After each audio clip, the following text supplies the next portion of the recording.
Well guys, this is it. A time when we finally see laptops take an epic step forward in terms of performance without a massive hit on battery life. At least that's the hope with Razer's new devices we're going to be seeing here at CES 2023. And man, some of these laptops are pretty epic, especially when we're talking about displays, because Razer's got to have the best, or probably one of the best laptop screens that we're going to see this year. But before we get into any of that, huge shout out to our sponsors for making our trip to CES possible. Without them, none of this would have been possible.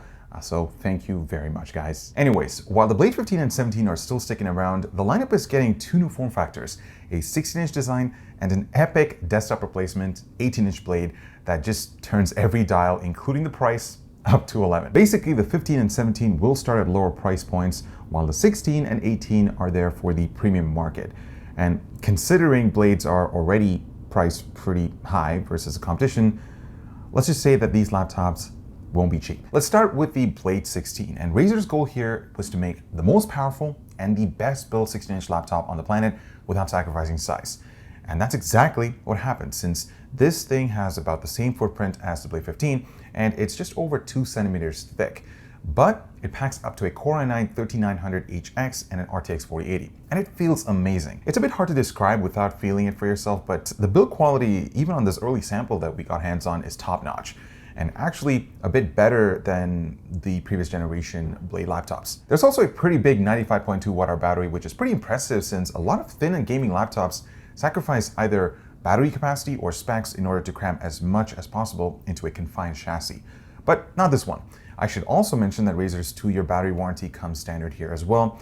And like a lot of other manufacturers, Razer's moving towards a new 330 watt GaN charging standard for the Blade 16. And that means its charger is a little bit compact compared to the previous generation. I do need to remind you that specs aren't everything though, because what we saw with last year's Razer Blade 15 is that it was sacrificing big time on CPU and GPU power to hit its temperature targets. And that meant you might have paid for an RTX 3080 Ti and a Core i9 CPU, but mid-tier laptops with higher wattage RTX 3060s and Core i7s ended up matching it or beating it. And look, no one wants to see their $3,500 laptop getting spanked by competitors that cost half as much, especially not Razer. So what they've done is supposedly stepped up their cooling game, and the components will be running well above Intel and NVIDIA's baseline specs. That's definitely something that we'll need to put to test, so stay tuned for our full review. But the biggest thing here has got to be the display, because this thing, well, it's something that dreams are made out of, because it's the first 16:10 dual mode mini LED panel that I've seen on a laptop. So what exactly is dual mode mini LED?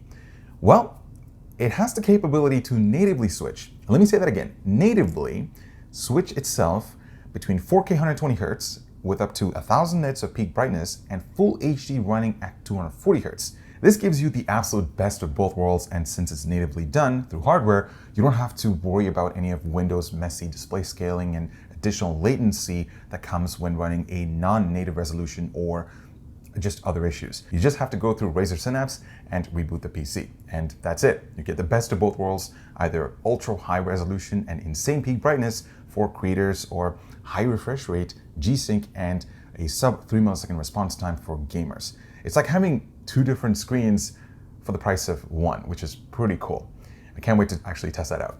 And speaking of price, well, I'm going to say that this isn't going to be cheap, that's for sure. Now, we're talking about a starting price of $2,700, so it'll be interesting to see if it's actually worth it. The other laptop is, of course, the Blade 18, and this is the one that Razer is going to be pushing as a full desktop replacement because of its huge form factor, at least for a laptop, because it's got an 18-inch screen and a bunch of other things. Basically, the idea here is to have a one-stop solution for a gaming powerhouse. That means Razer equipped it with this massive-looking 16:10 18-inch Quad HD screen that runs along at 240 Hz, and honestly, it's something that you need to see to believe it. It's just so beautiful. It also has G-Sync support, 3 millisecond response time, and it comes factory calibrated to hit 100% of the DCI-P3 spectrum. At 500 nits, it's a lot dimmer than the mini LED panel on the Blade 16, but that kind of peak brightness is still right in line with other gaming laptops of this form factor. Now, this will never be as immersive as a large 27-inch or bigger dedicated gaming displays, but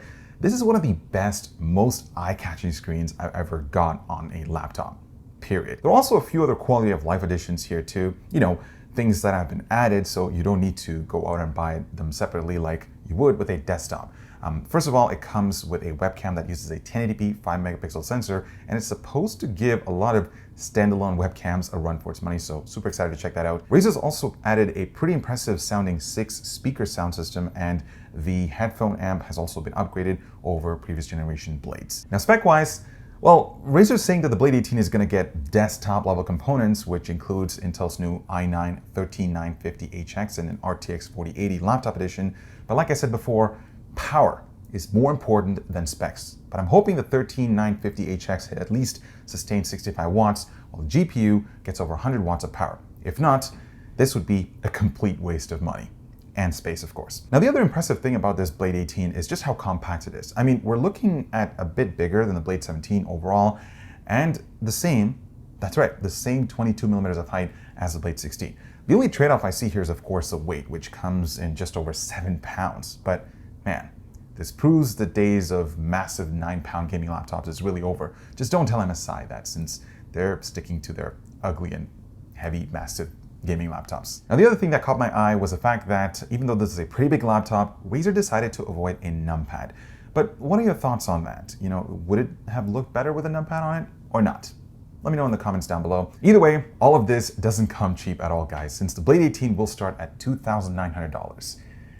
Yeah, there you go. Now, the last thing I wanted to mention here is something that you've probably all been thinking about, and that is, where are the AMD laptops and GPUs?